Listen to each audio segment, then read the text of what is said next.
Hello, this is Dr. Uzo, the water guy. This is broadcast number 3. This broadcast is titled Clean Drinking Water is Key to Good Health. And indeed it is.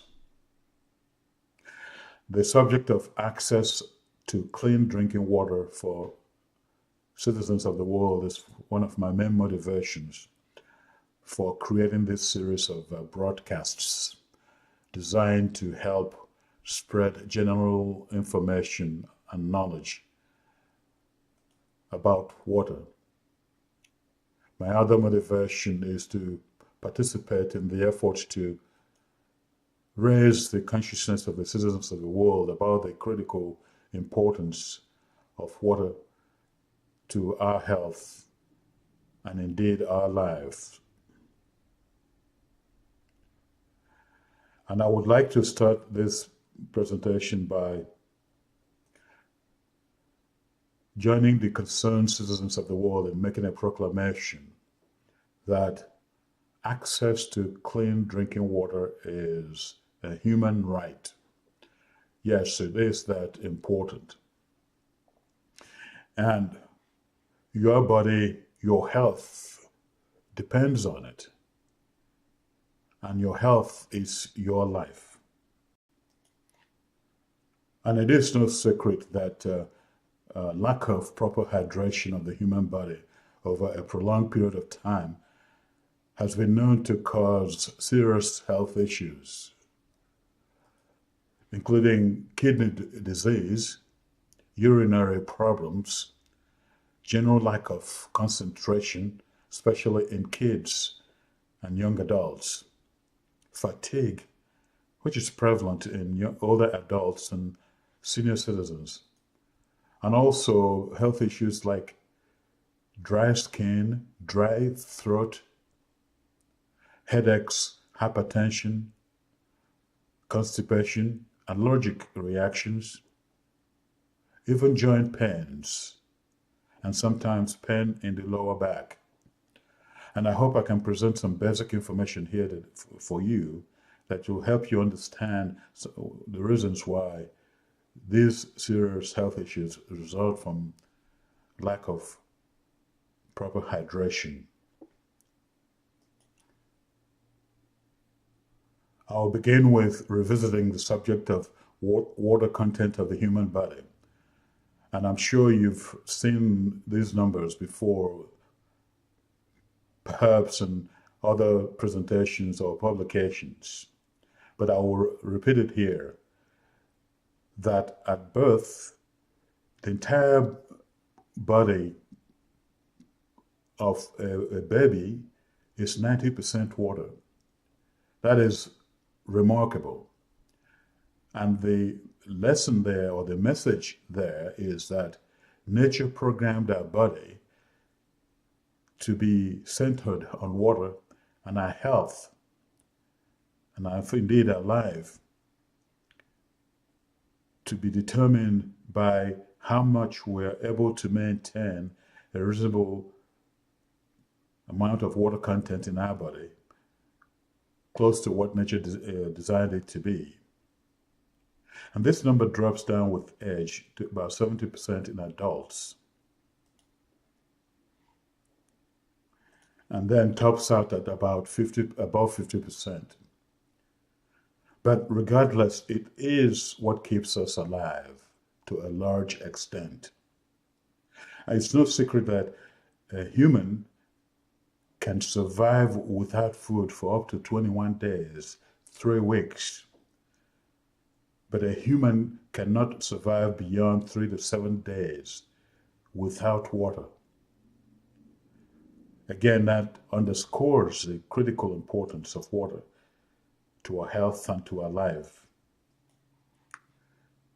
In fact, let's take a close look at some key organs and key body parts of the human body and the water content of those components. First of all, the brain, the main organ of the human body. Analysis shows that the water content is about 73%.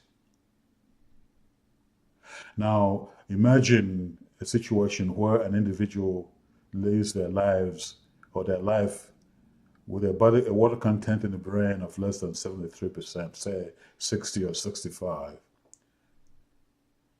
Well, in that case, we're looking at somebody with cognitive and mental health issues that deserves medical attention.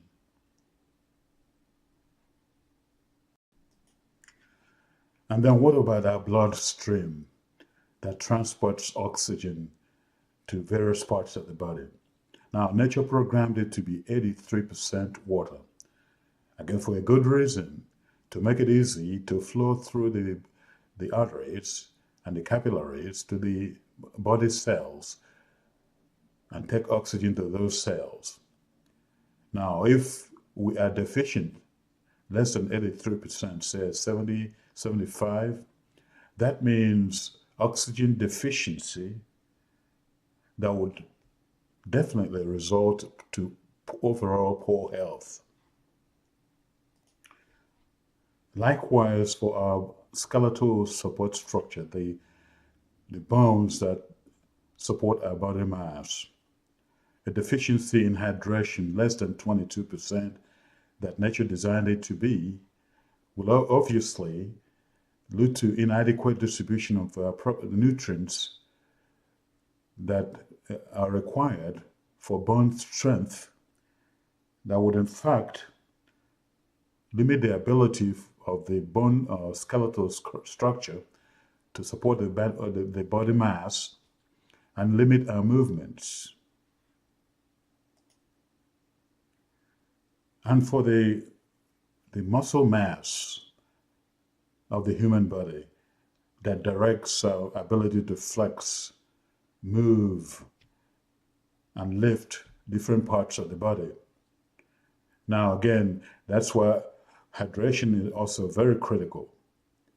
And with improper hydration, less than 75% water content, we're looking at a condition where we lose our kinesiological functions and then in a state of inability to flex properly or even move around with flexibility. Now, if you take these vital organs and body parts down to microscopic level, you will notice that by the look of them, they look like were created to thrive in a liquid or well-lubricated environment. Well, just take a look at them. Soft, puffy, somewhat slimy, floatable bodybuilding microscopic creations of nature. Red blood cells, epithelial cells, the reproductive cells, bone and neural cells. Definitely have that look that they would function best in a well-lubricated, well-hydrated environment, which we should be aware of and keep in our minds every day of our lives. And going back to the macro level, no organ is operating by itself. They're all interconnected. The brain, and look at the multiplicity of connections, and the nervous system as well. This organ needs to be, that's the most important organ, and like we saw, 73% water. And proper hydration is so critical that anything less than that may result in poor cognitive and mental health condition that will be a burden to not just the individual, but to their family and to the society in general in terms of cost of medical care. Look at the cardiovascular system, the heart and the network of arteries, or the digestive system, the vital organs of the liver, the kidney, and the others, lungs, and the reproductive organs. They are all interconnected and require optimum hydration, consumption of water to keep them working as designed by nature. And look at this situation here for an expectant mother. It's even more critical because she needs to hydrate not just her body, but also make sure to provide for the unborn child. Make sure that that child receives the required amount of hydration and nutrition so as to ensure that he or she is brought into this world in proper mental and physical condition.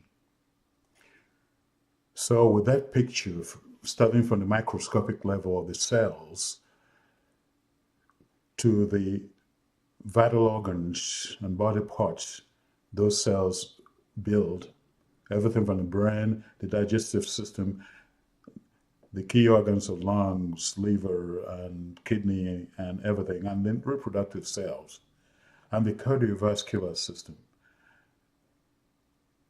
that you would start to believe that we are indeed creatures of the water world and should make every effort to remain viable creatures of the water world. And indeed, I would urge you to, for that reason, to make every attempt to make water the center of your health. Indeed. Think about it very seriously every day of your life. How do I get myself to consume the right amount of water in order to live as close as possible to what nature designed us to be? We are creatures of the water world. So far we have dealt with the water content of the various organs and the body parts. Now let's look at how those body parts and organs use the naturally programmed water content to provide the appropriate functions that help make our body healthy and to work properly. Now, this graphic here presents specific information about specific body parts and organs and how they utilize the water content to provide those functions that help keep us healthy. I'm not going to go over each item, and for that reason I would urge you to consider maybe putting this particular slide in pause to give you the chance to take a close look at these various specific functions. But suffice it to say that it goes from, what water does is goes from enabling the brain to manufacture hormones and neurotransmitters, to providing appropriate wetness to facilitate mastication, chewing process by the formation of saliva, to lubricating the digestive process that converts food to absorbable nutrients that nourish our body, to flushing and expulsion of toxins and waste and excess salt from our body.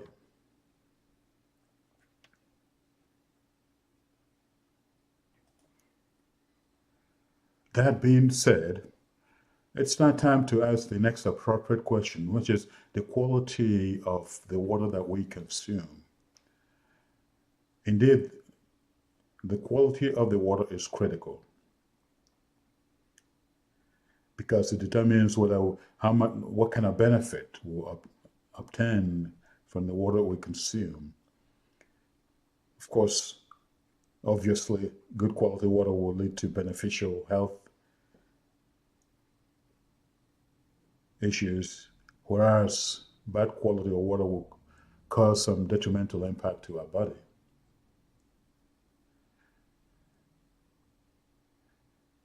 And then the question is, how good is the water that you consume? I don't want to answer that question from a technical standpoint in terms of, because that quality is determined by general chemistry analysis. Unfortunately, in developed countries, governments have enacted laws and regulations that set standards which water suppliers comply with. The question is, fellow citizens in developing countries, and how to assure, first of all, a source of water, access to water, and then how to make it clean enough to consume. And that's a major challenge for you and I and concerned citizens everywhere, that so much remains to be done in order to get the rest of the world to the point where we can say they have reasonable access to good, clean drinking water. And that brings me to the point where I would like to add this personal opinion to this broadcast. And that is the fact that a healthy diet is not just reduction in quantity of food consumed along with a necessary exercise regimen, but should also include a big increase of water consumption as part of the plan. And I hope purveyors of health diets would find a way to emphasize that particular crucial need in their plans. And then the next critical question: how much should you drink in a day? Well, it depends on your weight and a couple of other minor factors. And here's a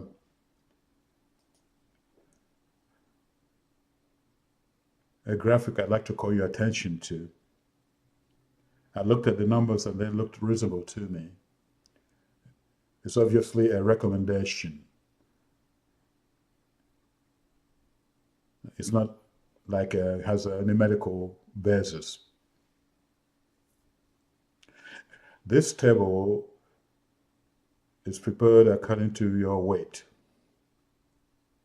And as you can see, that does indicate the number of bottles to be consumed in a day on a daily basis based on how much you weigh. And each bottle is about 17 ounces. And knowing that the majority of the world's population is within this range, 20 pounds to about 160 pounds. And the daily consumption for that range is between 4 and 5 bottles a day. And for those in the heavier categories, the required amount or recommended amount is between 6 and 10 bottles a day.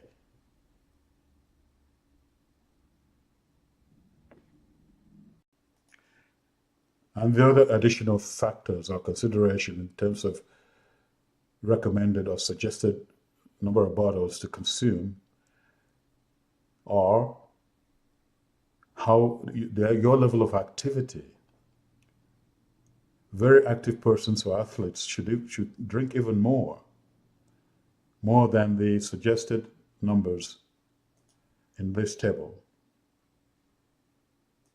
And persons living in tropical or hot weather areas should drink even more to cope with the perspiration.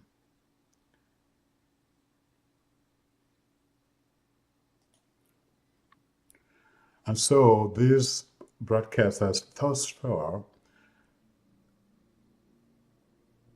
emphasized information that should be well known to all of us, that nature hardwired into us the appropriate or adequate amount of water that we need to maintain a healthy body.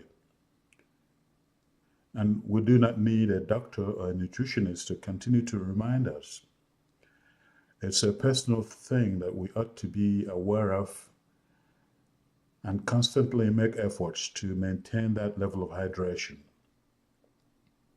And in conclusion, I can only suggest that you drink water regularly. In fact, if you can, drink first thing in the morning, the moment you wake up. Try to chug down at least a bottle or two of water. Drink before, during, and after a meal. And please drink slowly. And don't drink distilled water. It's not going to do you any good. And remember that juice or soda is really no substitute for water. If you can, drink before bedtime, because water in your body during sleep or reduced metabolic activity actually enables the vital organs to recover and restore themselves. So drink up. Hey, you don't want to be like me. Drink water. That's what he's telling his buddy there. Yes, you don't want to be like him. Drink up.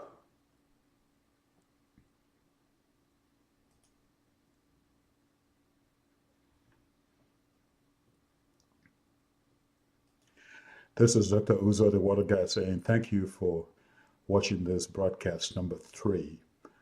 I hope to see you in future broadcasts. In the meantime, drink your water for your health and drink your water for your future. Conserve your water for your future. Thank you.